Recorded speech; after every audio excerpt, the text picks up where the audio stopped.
start, I want to check my phone. Make sure it's on my page.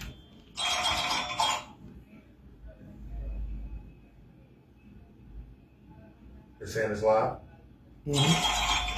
Hey, family, what's going on? This is another episode of the Done No Matter What podcast. We live at ESPN Hair Zone on 60th and July. If you ain't never been here, you better get here, right? You know, this is our sponsor, and this where the studio located. But today, right, we got a special guest, Stax, man. He came here, you know, to bless the Done No Matter What nation. And we're going to talk about, you know, his journey and his process and his recovery thing. So, Stax, why don't you tell the people a little bit about you? What's up, everybody? My name is Stax. Staxnificent. I'm a lot of things, man. I'm a recovering addict, first and foremost. I'm a comedian. I do stand-up comedy. You know, father, you know, brother, friend, like the whole bang, the whole shebang, you know what I mean?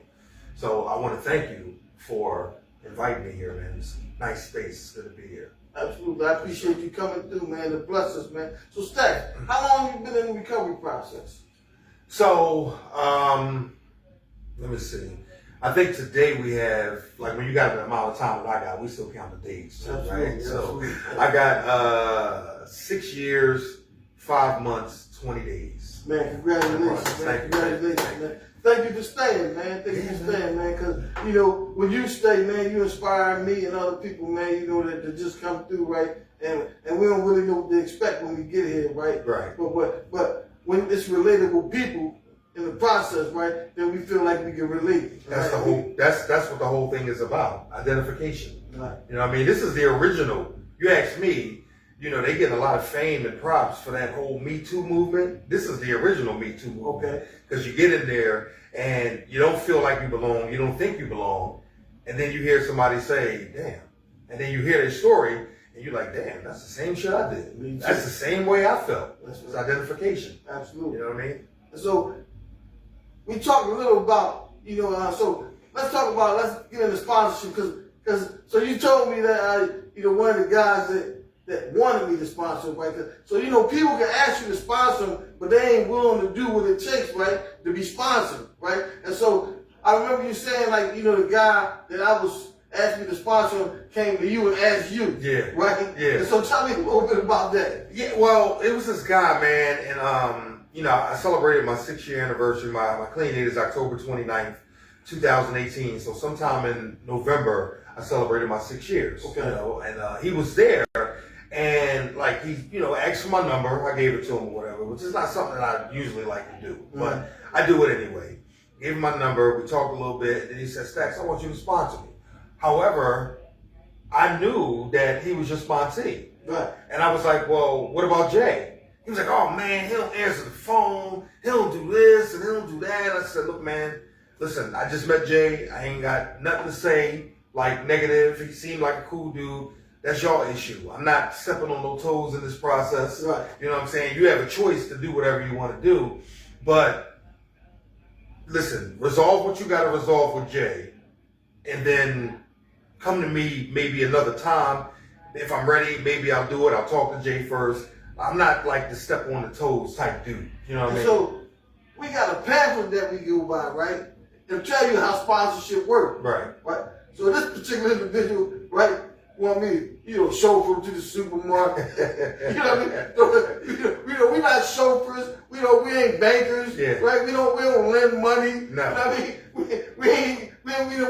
We ain't marriage counselors. Right. We try to help you work with yourself and work with the program tell us to help you with, right? And so that was like what kind of was going on, right? I wanted to answer the phone because I knew what the setup was. That's right. He was going to ask me something. He was asking me for rides to the meeting. I'm like, the meeting is at 59th and Spruce. This nigga at like 54th and Walnut. Absolutely. Like, nigga, walk. Like, it ain't that far. You know what I'm saying? They told us get there and we get you home. Exactly. You got to put some effort, yes, right, in doing this. So people don't be willing to put the effort forward, and so they want us to carry you, right? Yes. We can't carry you. You can't get this by osmosis. This ain't no microwave recovery. We can't throw you in the corner and pray on you and voodoo you. None of that. You got to work for this. Everything you get out of recovery come from you working. Your recovery is your responsibility. The literature says that, like simple and plain. Like people will help you, like they'll help you, man. You know what I'm saying? But I think a lot of times, you know, when a newcomer comes, we say they're the most important person in the room. Because they are. You're the most important person in the room that day. Right. Nigga, after that, it's on you to do what you gotta do. You know what I mean? Ain't nobody gonna babysit you around here, man. You're like, you're a grown man. You're older than me, as a matter of fact. So I'm not the one. I don't know what he saw in me to make him ask me, but the shit that he expected you to do, I damn sure wasn't gonna do. So he was barking up the wrong tree anyway. Listen, man, you know, since I've been coming through this process this time, right, and I've been not catching up and catching on to what y'all told me to do, listening, right, becoming more humble, I've found out, man, that I'm really a good dude, man. Because, you know, I thought I was a terrible guy, man, but I know I did some terrible things, right? And so the things I did don't make me the person that I had become, right? Because I was able to make some changes, right? And so, man, I'm just like, I just want to offer somebody some hope. The same thing y'all gave me, I'm just trying to give it back, Stax. Well, that's the impression I get, man. I just met you, I don't know, 6 months ago, maybe. You know what I mean? And that's the vibe that I get. Like, you know what I mean? A person that's in good spirits. You know, when I see you, you laugh, you joke. You know, you take your recovery seriously. I don't get no ill vibes, and I feel like, you know, I'm a good barometer, or I have a good like meter. Like I have a good bullshit meter. Okay. You know what I'm saying? And I can kind of spot it in people, and I don't get that vibe from you. So, well, yeah, but whatever you're doing is working. Yeah. You know, because, you know, it ain't come overnight, man. Like, you know, May 29th, you know what I mean? If I make it, man, you know what I mean? I'll be coming up on the anniversary. I mean, May 22nd. What you mean, yeah? Well, you know, anything can happen between now and then, right? So I don't, you know, I get it when I get it, right? I mean, I can, you know what I mean, walk out here today, bust, you know what I mean? But I know I ain't picking up no dope. That ain't gonna happen. That's why it's called No Matter What. You know what I don't give a fuck what happened. Whatever happened. I don't give a fuck what happened. That's dead, man. You know what I mean? Like, I've been that route, man. I did that. And even though I loved it, I ain't like what it did to me, Stack. That's it. I think that's most addicts, man. I think that's most recovering addicts. Like, listen, I can be completely transparent and say I like getting high. I did. But, you know, shit, I wanted to get high and go to work. I couldn't do both. I wanted to get high and pay bills. I wanted to get high and be responsible. You know what I mean? Like, I'm not normal. I'm an addict. I am not confused about that today. I'm a recovering addict today. You know what I'm saying? But I'm an addict, man, and I have to, you know, watch myself, watch my behaviors, and like, listen, no matter what, no matter who, I'm not getting high, because just like you said, I like getting high. I like the way it made me feel. But all of the other shit, the destruction and the, you know, the degradation and all the shit that you go through as a result of it, it can't be worth it. It can't, especially when you're on this side. Like, you know, once you know, you can't go back to not knowing. When I was using, until I got here, I didn't know that I was an addict. I thought that honestly speaking, I thought that I had a money problem. I didn't think I had a drug problem. I had a money problem because I was spending all my motherfucking money on drugs, and I kept running out. Right. You know what I'm saying? So listen, man, you know, it's been a wonderful journey for me so far, and I know the journey continues. And it's a just for the day program, but I can say, you know, unequivocally, without copping short, man, like, listen, I'm going to get that infinity medallion. Okay. I am not copping no matter what. No matter what. So, you know what, this process, man, helped me to be an esteemable person again, man. You know, like, I mean, I can see how my mother look at me, man. Like, you know what I mean? And I say that all the time, man, like at meetings, wherever I go, man, like how my mother, you know, like see me, her vision of me, and how much she loved me. Oh, God damn. Hey, listen, this is like the Janet Jackson. Got a little tummy slip. Super Bowl. This is the Super Bowl podcast, right? Listen, I mean, anybody watching this can see that I'm fucking fat, but I ain't got to like put it on Front Street like that. My bad, y'all. But no, you know, just being able, you know, like to go sit in the rocking chair and talk to my mom when she in her room, man. Yeah. That's I missed all that, man, for like 27 years, man. trying to hide and duck and dodge my mom because I ain't want her, telling me, or asking me, did you get enough? When are you gonna stop? Right. It's a good feeling, man. I share this like when I'm in meetings often, how it's the little things, right? Like today, I'm reliable. You know what I mean? I'm dependable. My job expects me to get up and come to work. Except when I have those little fuck it days, because I do have those. I did that Monday. I just woke up and was like, fuck that job. And I called them and told them I wasn't coming. But other than that, man, they expect me to come. I come. They expect me to do a good job that they pay me for. I do it. You know what I'm saying? Like, it ain't no half stepping. Like, when I was using, man, I was doing all kinds of ill shit. And now, I'm not no, like, street dude, right? Mm-hmm. So I got most of my, I worked through my whole addiction, right? And I was married at the time. So, I hated paydays. Paydays meant I had to pay the cop man back because, when you're on the street and when you're using, like, and a drug dealer know you got a job, your credit is A1. Oh, yeah, A1. Like, and my credit is A1. Right? You know what I mean? Like, now, if you talk to Experian or one of them other people, they might tell you something different. Right. You know what I mean? But on the street, my credit was A1. So, when I got paid, I had to pay him back. I had to have more money to get more drugs. Yes. Yeah. And then whatever was left, if anything was left, I had to come home and, like, explain to my wife why my check is short again. Yeah. How I got robbed again. How I got caught slipping again. How the job fucked my check up and my hours up again. Yeah. Listen, I don't have that worry today because I don't have a wife. But, but you know what I'm saying? It's just the freedom in that, man. To be a productive member of society. Yeah. I'm not out here hurting nobody. You know what I'm saying? Like, I would do shit like, I do stand-up comedy, man. And I remember being high, because I was an equal opportunity user. Okay. You know what I mean? I got high when I was happy to celebrate. Right. I got high when I was sad as a pick-me-up. I got high when I was bored because there wasn't shit else to do. Right. Like, you know what I mean? Like, I used, right? So I had used it for everything, and I would be on stage, man, and, I got some really good jokes, man. I'm pretty good on stage. Okay. Most people will tell you that, right? And I'd be my timing was off. I'd be forgetting my punchline sometimes. I would be taking deposits from promoters and not showing up to the show like I'm fucking David Ruffin or somebody. I was doing that, you know what I mean? And there's some promoters to this day, even with me with almost 6.5 years clean, that still won't fuck with me. Mm. You know what I mean? They still won't fuck with me. They're like, yeah, congratulations, I'm happy you're doing something different. Right. Stay over there with it. You know what I mean? And that's cool. Like, the game is the game. Yeah. Playing dirt should be dirty. I get it. But yeah, it's just been, for me, it's been an odyssey, man. It's been a journey, just a remarkable process. You know what I'm saying? And I'm thankful for it every day. I wake up every day at the very minimum content. Mm-hmm. Most days I wake up happy. When I was using, I would cycle through every negative emotion, hurt, anger, resentment, jealousy.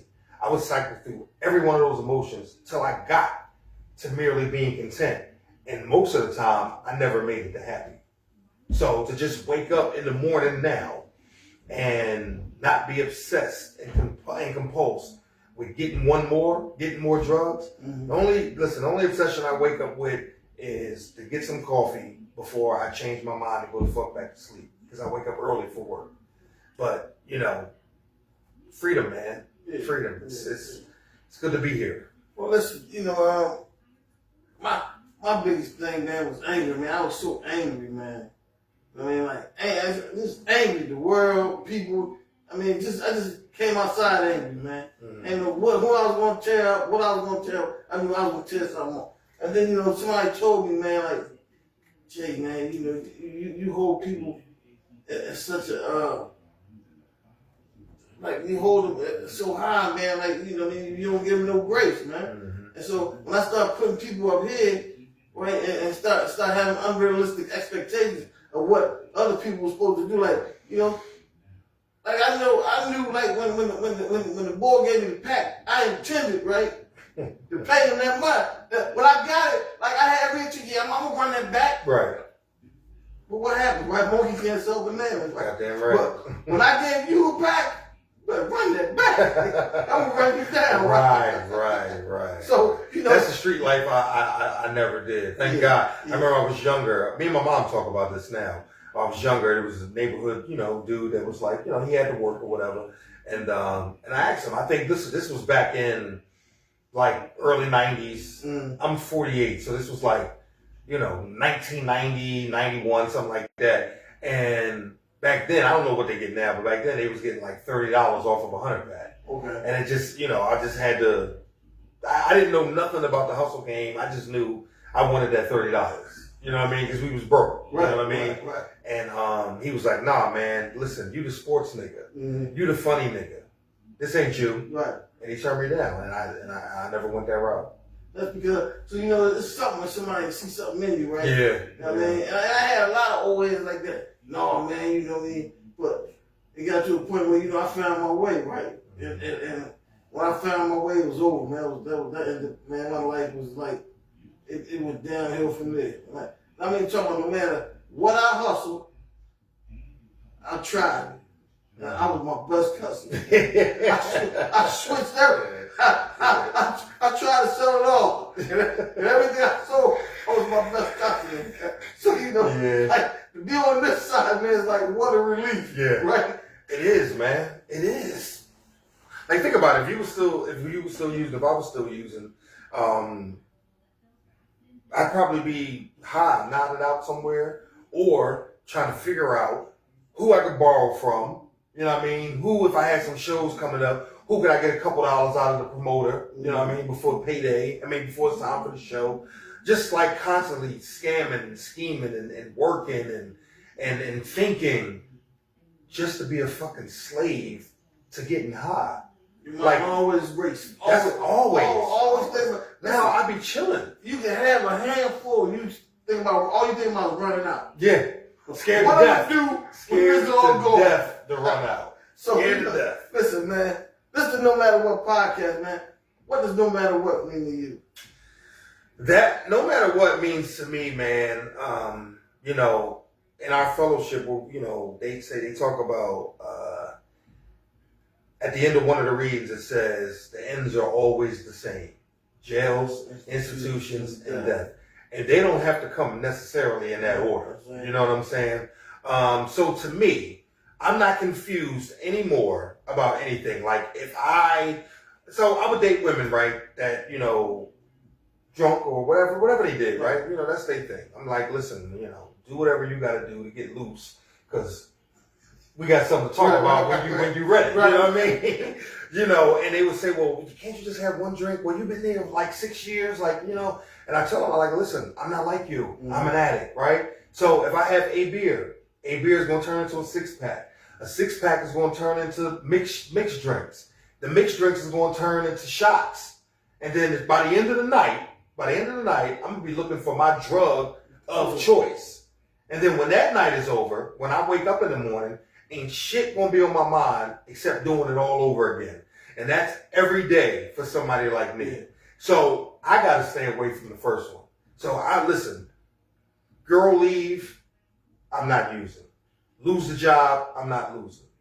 Mom died, my mom might be watching this. I love you, Mom, but I ain't getting high if you die. She understand that. Yeah, she should understand that. That's what no matter what means. Like, I cannot use today, tomorrow, ever again.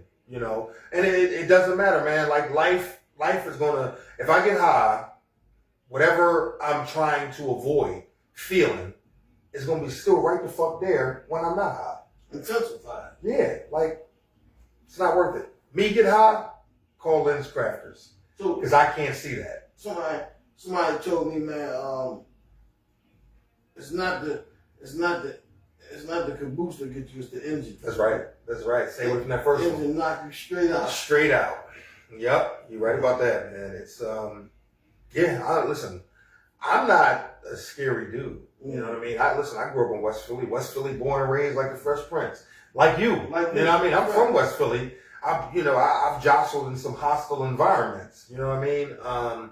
So I don't scare easily. Okay. I'm scared to death to use. Yeah. And I will not. Yeah.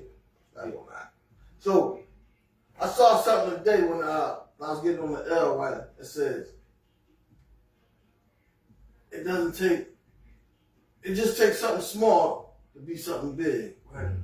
So what you think that means? Well, if you ask my ex-wife,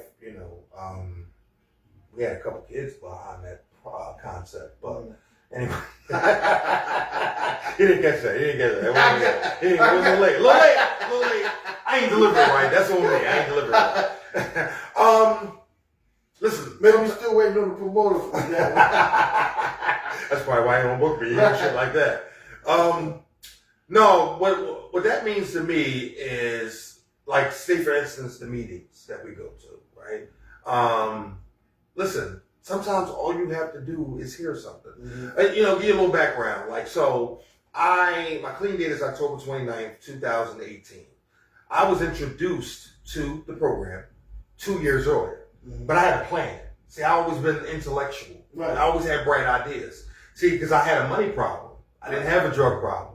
So I said, well, look, somebody introduced me to the rooms, and I said, all right, well, I'll tell you what, I'm going to go in there, and I'm going to just stay just long enough to get my tolerance down low enough so I can get high for cheap again. So I was introduced, I went to meetings and all of that, and I accumulated something like 40-something days, and I was like, all right, bet, I'm ready. And I went back out, and I got high that day for $10. So it worked for that day. Absolutely. The next day was 20. Right. The day after that was 50. By the end of the week, I was spending more than I was before I ever even was introduced to the goddamn program. So that's when I knew it was real, right? So listen, all you have to do, man, is bring the body and the mind will follow. Absolutely. So you'll hear something. You stay there long enough, you'll hear something from somebody that you can relate to, that you can identify with, that's going to say, hey, you know what? If they can do it, so can I. And I always say, you either hear something, feel something, or see something that had you wanting to come back, right? Because this program, see, I got a sponsor, man. I love my sponsor, right? And I tell you when we battle, right? But the relationship we got, man, I wouldn't trade for the world, right? Because he ain't just my sponsor, he my OG, right? From out here in this That's a blessing. area, right? That's a blessing. And so I've been able to get both sides of the coin, right? I watched him out there and I wanted to be like him out there, and now I see him in here and I want to be like him in the recovery process, man. And so that's the tangibility, man, that this program give me, man. I can walk through that door at any time and I see people that I know that I ain't seen in years. I'm like, wow, where you been at? I've been right here. That's it. Yeah, man. So, man, We this do is recover. Stax. It's a blessing, man. I appreciate you for coming through, man. Yeah, man. And no matter what, we don't use. No matter what, we keep going. That's we right. keep offering hope, and That's we right. keeping hope alive. My man. Love you, bro. Appreciate you, baby. Yes, sir.